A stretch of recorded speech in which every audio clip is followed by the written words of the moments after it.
Iran is reportedly considering strapping mines to dolphins and sending them on kamikaze runs against US warships. ሰላም እንደምን አላችሁ ተመልካቾቻችን።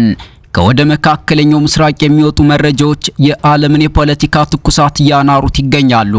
ዛሬ ዓለምን ያስጨነቁና በሃያላኑ መንግስታት መኝታ ቤት ውስጥ ታላቅ ድንጋጤን የፈጠሩ ሁለት መረጃዎችን ይዤላችሁ ቀርቤያለሁ።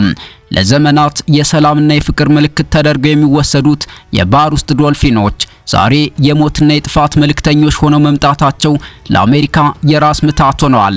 የፋርስ ባህረ ሰላጤዋ ኢራን አሜሪካና እስራኤልን ረፍት የነሳ ዓለምን ደግሞ በአግራሞት ያስገመገመ አዲስ የባህር ውስጥ ተፋላሚ ይዛ ብቅ ማለቷ እየተነገረ ነው። አሁን የዶናልድ ትራምፕ የሆርሙዝ ግፊት ዘመቻ በሌላ ያልተለመደና ፈጽሞ ሊታሰብ በማይችል የኢራን ወታደራዊ ስትራቴጂ ተስተጓጉሏል። ዋሽንግተን በከፍተኛ ስጋት ውስጥ ናት። ካሚካዜ ወይም የጥፋት ተልዕኮ የታጠቁ ዶልፊኖች ለባህር ውስጥ ጥቃት ሊሰማሩ እንደሚችሉ ዘ ኒውዮርክ ታይምስ ዘግቧል። እነዚህ ዶልፊኖች በጀርባቸው ላይ ጦር ታጥቀው የጠላት መርከቦችን እንዲያጠቁ አልፎ ተርፎም ፈንጅ በመሸከም ግዙፍ መርከቦችን እንዲያጋዩ ሰልጥነዋል። ራዳር የማይዛቸው በድምጽ የማይታወቁት እነዚህ የማይታዩ ወጥመዶች የዓለማችንን ዘመናዊ ቴክኖሎጂ ሊፈታተኑ ይሆን? አብራችሁ ስትቆዩ ብዙ የምንላችሁ ነገር ይኖራል። ክቡራን አድማጮች፣ ነገሩ በዚህ አያበቃም። ዓለም ሌላኛው የስጋት ቀጠና ላይ ትገኛለች። ከሰሜን ኮሪያ የወጣው መረጃ የዋሽንግተንን ቤተ መንግስት ሰላም ነስቷል። አሜሪካ ለበርካታ ዓመታት በቢሊዮን የሚቆጠር ዶላር አፍስሳ የገነባቸውና የማይበገር ተብሎ የሚታመነው የ65 ቢሊዮን ዶላር የአየር መከላከያ ጋሻ በኪም ጆንጉን የሚሳኤል ማት ሊበጣጠስ እንደሆነ መረጃዎች እየወጡ ነው። ታዋቂው ብሉምበርግ እንደዘገበው ከሆነ የፒዮንግያንግ ሃውሶንግ ሚሳኤሎች የአሜሪካን የቴክኖሎጂ አጥር በቀላሉ ሰብሮ የመግባት አቅም አላቸው። ሰሜን ኮሪያ በአመት የምታመርተው የኒውክሌር መጠን ከታላላቅ ሀገራት ድምር በላይ መሆኑ ደግሞ ነገሩን ይበልጥ አሳሳቢ አድርጎታል። የዓለም ፖለቲካ አዲስ ምዕራፍ ላይ ይቆም ይሆን ወይስ ቴክኖሎጂና ተፈጥሮ የሚገናኙበት የኢራን ስልትስ የመካከለኛውን ምስራቅ ካርታ እንዴት ይለውጡት ይሆን? ዛሬ እነዚህን እጅግ አስደማሚ መረጃዎች በዝርዝር እንተነትናለን። እናንተስ ምን ትላላችሁ? የሰሜን ኮሪያው መሪ ኪም ጆንጉንና የኢራኑ አዲስ ስልት አሜሪካን ለድርድር ያስገድዷት ይሆን? ሐሳባችሁን በኮሜንት መስጫው ላይ አጋሩን። አሁን ወደ ዝርዝር መረጃዎቹ እናልፋለን። አብራችሁን ቆዩም። ከመካከለኛው ምስራቅ የሚወጡ መረጃዎች የዓለምን የፖለቲካ ትኩሳት ያናሩት ነው። ለዘመናት የሰላምና የፍቅር ምልክት ተደርገው የሚወሰዱት ዶልፊኖች ዛሬ የጦርነትና የጥፋት መሳሪያ ሊሆኑ እንደሚችሉ የሚጠቁሙ መረጃዎች ወጥተዋል። የፋርስ ባህረ ሰላጤዋ ኢራን አሜሪካና እስራኤልን ረፍት የነሳ ዓለምን ደግሞ በአግራሞት ያስገመገመ አዲስ የባህር ውስጥ አጥቂ ይዛ ብቅ ማለቷ እየተነገረ ነው። አሁን የዶናልድ ትራምፕ የሆርሙዝ ህልም ዘመቻ በሌላ ያልተለመደና ፈጽሞ ሊታሰብ በማይችል የኢራን የጦር መሳሪያ ታሪክ ተስተጓጉሏል። ዋሽንግተን ኢራን የጥፋት ተልዕኮ ያላቸውን ካሚካዜ ዶልፊኖች ለባህር ውስጥ ጥቃት ልትጠቀም ትችላለች በሚል ስጋት ውስጥ ነች። ኢራን በአሜሪካ የባህር ኃይል ላይ ከሚወሰዱ ያልተለመዱ እርምጃዎች አንዱ አካል አድርጋ ፈንጂ የታጠቁ ዶልፊኖችን በሆርሙዝ ባህረ ሰላጤ ለማሰማራት እያሰበች እንደሆነ ተዘግቧል። ዘ ኒውዮርክ ታይምስ በወጣው ዘገባ አሜሪካ በኢራን ወደቦች ላይ ያደረገች ያለውን እገዳ ተከትሎ ኢራን ይህንን እርምጃ ልትወስድ እንደምትችል ገልጿል። እነዚህ ዶልፊኖች በጀርባቸው ላይ በተገጠመ ጦር የጠላት ዋናተኞችን እንዲያጠቁ የሰለጠኑ ነበሩ። እንዲሁም ፈንጅ በመሸከም በመርከቦች ላይ የጥፋት ተልዕኮ አሊያም ካሚካዚ እንዲያካሂዱ ሰልጥነዋል። በቅርቡ በማህበራዊ ሚዲያ መድረኮች ላይ እንደ ሰደድ እሳት እየተሰራጨ የሚገኝ አንድ ምስል የብዙዎችን እንቅልፍ ነስቷል። ምስሉ በገጽታው ተራ ወታደራዊ ትዕይንት ቢመስልም ከውሃው በታች ያለው ሚስጥር ግን እጅግ አስደንጋጭ ነው። ምስሉ የኢራን የጦር መርከቦች በባህር ላይ ሲንሳፈፉ ያሳያል። ከመርከቦቹ በታች ግን እጅግ ዘመናዊ ፈንጂዎችን የታጠቁ ዶልፊኖችና ትናንሽ ሰርጓጅ መርከቦች ተሰማርተው ይታያሉ።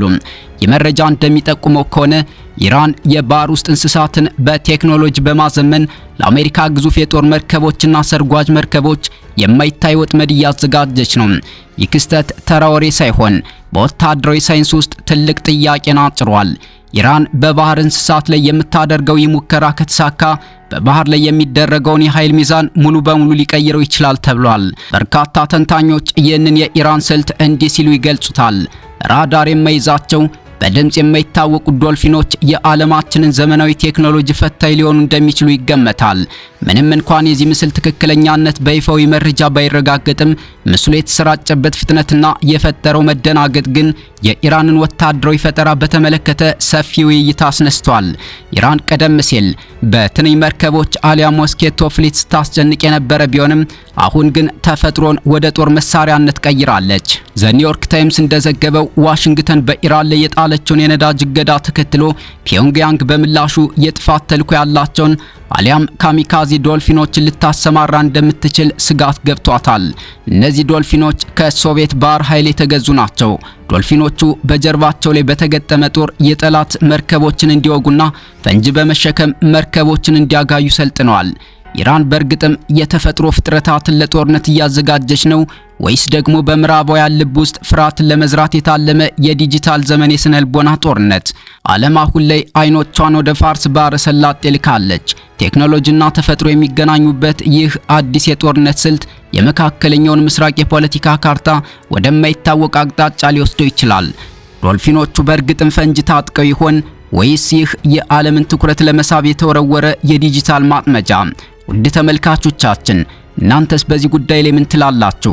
ኢራን እንዲህ ያለውን አስገራሚ ወታደራዊ አቅም ልትገነባ ትችላለች ብላችሁ ታስባላችሁ? አስተያየታችሁን በኮሜንት መስጫው ላይ አጋሩን።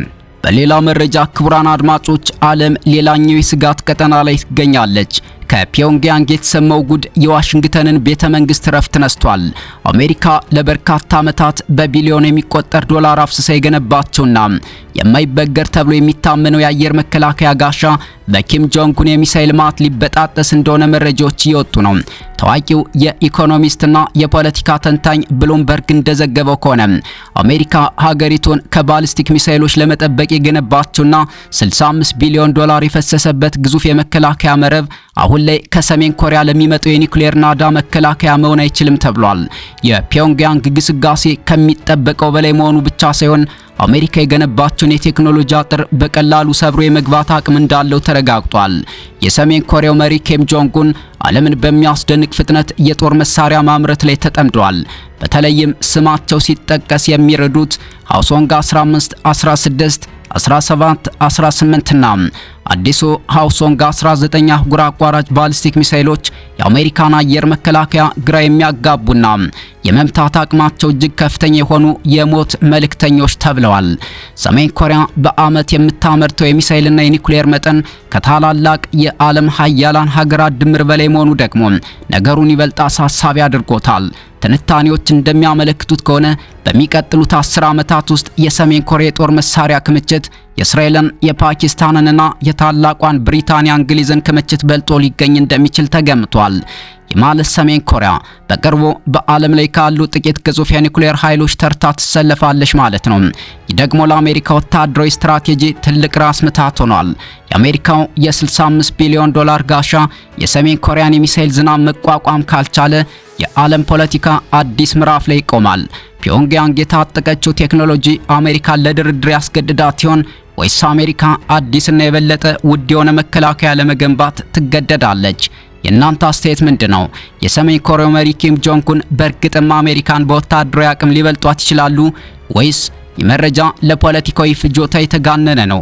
ሐሳባችሁን በኮሜንት መስጫው ላይ አስፍሩልን።